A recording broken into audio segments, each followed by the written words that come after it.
नमस्कार. आशा जेमे रेसिपीमध्ये आपलं खूप खूप मनापासून स्वागत आहे. तुम्ही पाहू शकता आज आपल्या किचनमध्ये चविष्ट आणि टेस्टी असे मोमोज बनवणार आहोत. मोमोज बऱ्यापैकी सगळ्यांनाच आवडतात. तर माझ्या चॅनलवरती अगदी साध्या सोप्या पद्धतीने चविष्ट रेसिपीज कशा बनवायच्या हे सांगितलं जातात. तर तुम्हाला तशा पद्धतीच्या रेसिपीज जर हव्या असतील तर चॅनलला पटकन सबस्क्राईब करून घ्यायचं आहे आणि रेसिपी ही पूर्ण पाहायची आहे आणि आवडली तर एक कमेंट करायला विसरायचं नाही. तर हे चविष्ट आणि टेस्टी त्यासोबत हेल्दीही मोमोज बनवायचे तरी कसे, चला तर मग पाहूया. तुम्ही पाहू शकता आपले मोमोज खूप टेम्पटिंग दिसत आहेत. ते मस्त शेजवान चटणीसोबत तुम्ही त्याचा आनंद घेऊ शकता. तर आता हे मोमोज बनवायचे कसे ते पाहूया. तर मोमोज बनवण्यासाठी मी 1 वाटी मैदा घेतलेला आहे आणि मैद्यामध्ये थोडंसं चवीपुरतं मीठ टाकून घ्यायचं आहे आणि मीठ टाकल्यानंतर आपण त्याच्यामध्ये थोडं थोडं पाणी ॲड करत पुरीला जसं आपण डो बनवून घेतो तसाच डो आपण याचा बनवून घ्यायचा आहे. खूप घट्टही नाही आणि खूप पातळही नाही, सॉफ्ट डो आपला आपण तयार करून घ्यायचा आहे. आणि ज्यांना ज्यांना मोमोज आवडतं त्यांनी पटकन लाईक करून घ्यायचं आहे. अशा पद्धतीने आपण छान याचा सॉफ्ट असा डो बनवून घेणार आहे. तुम्हाला जर बीटरूटचे मोमोज पाहायचे असतील तर बीटरूटचे मोमोज कसे बनवायचे त्याचीही लिंक मी डिस्क्रिप्शनमध्ये देणार आहे. तर तेही तुम्ही बनवून मुलांना हेल्थसोबत टेस्टीही देऊ शकता.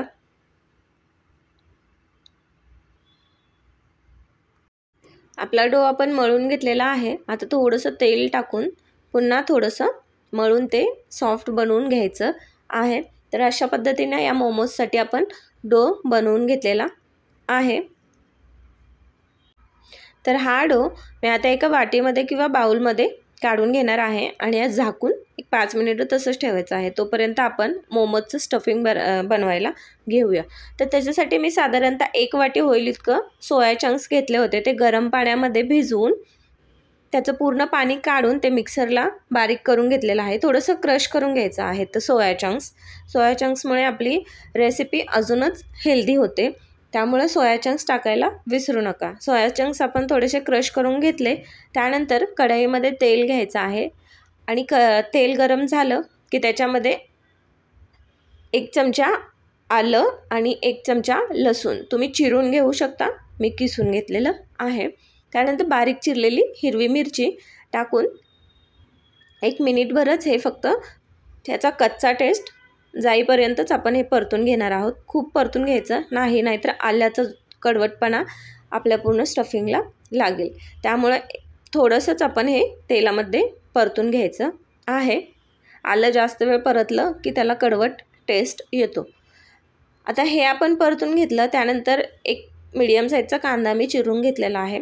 तोही याच्यामध्ये टाकून थोडंसंच आपण परतून घ्यायचा आहे. खूप ब्राऊन करून घ्यायचा नाही. हलकासा गुलाबी रंग आला की आपण दुसऱ्या भाज्या याच्यामध्ये ॲड करून घेणार आहोत. तर हा कांदा आपण छान गुलाबी होईपर्यंत परतून घेणार आहे. या भाज्या आपण खूप शिजवून घेणार नाही आहेत, फक्त तेलामध्ये सॉटे करून घ्यायचा आहे जेणेकरून त्याचा कच्चा जो टेस्ट असतो तो जाईल. इतकंच आपण हे परतून घेणार आहोत. चॅनलवरती नवीन असाल तर चॅनलला पटकन सबस्क्राईब करून एक व्हिडिओला लाईक करायला विसरायचं नाही. आणि जर व्हिडिओला हाईपचं बटन दिसत असेल तर हाईपचं बटन क्लिक करायलाही विसरू नका.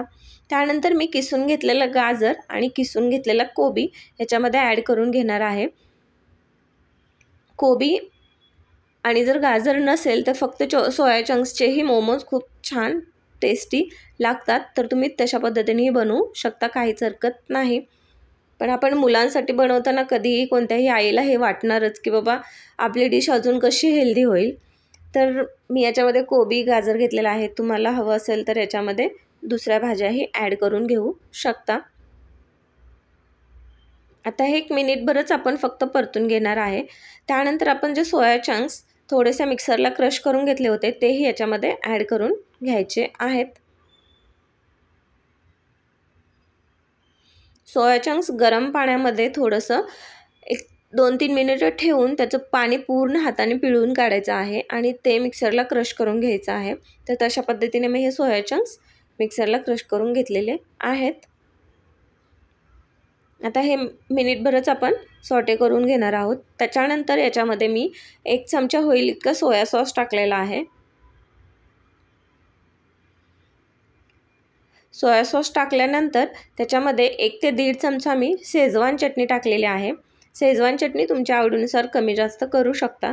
तुम्हाला कसं तिखट हवं आहे त्या पद्धतीने तुम्ही मिरची आणि शेजवान चटणी ॲड करू शकता. त्यानंतर 1 अर्धा चमचा होईल इतका मी टोमॅटो केचप टाकलेला आहे. तुम्हाला हवं असेल तर याच्यामध्ये काळी मिरी पावडर असते तीही ॲड करू शकता जर अजून तिखट हवं असेल तर.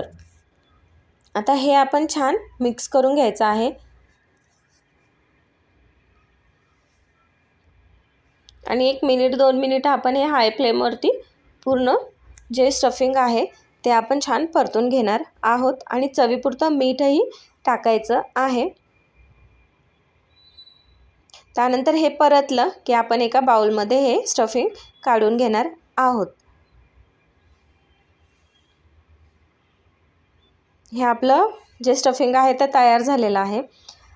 ते मी एका बाउलमध्ये काढून घेतलेलं आहे. त्यानंतर आपण हे जे डो बनवलेला आहे त्याचे छोटे छोटे पेढ्यासारखे गोळे बनवून घ्यायचे आहेत आणि त्याला लावण्यासाठी मैदा घ्यायचा आहे आणि याच्यामध्ये एक छोटीशी पुरी लाटून घ्यायची आणि मग त्याच्यामध्ये स्टफिंग भरून आपण त्याचे मोमोज बनवणार आहोत. ह्या अशा पद्धतीने थोडीशी जाडसरच पुरी लाटून घ्यायची आहे, खूप पातळ न करता.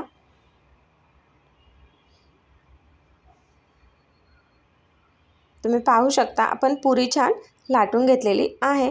आता आपण याच्यामध्ये स्टफिंग भरून घ्यायचं.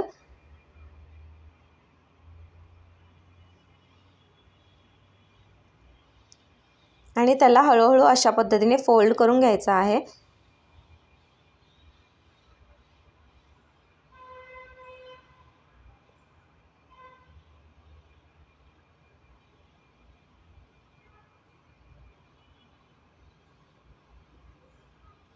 आणि चायनीज नूडल्स कशा बनवायच्या हे पाहायचं असेल तर त्याचीही लिंक मी डिस्क्रिप्शनमध्ये देत आहे. तर तुम्हाला नूडल्सची रेसिपी पाहायची असेल तरीही तुम्ही डिस्क्रिप्शनमध्ये जाऊन पाहू शकता. आपण हे आता मोमोज छान बनवून घेतलेलं आहे.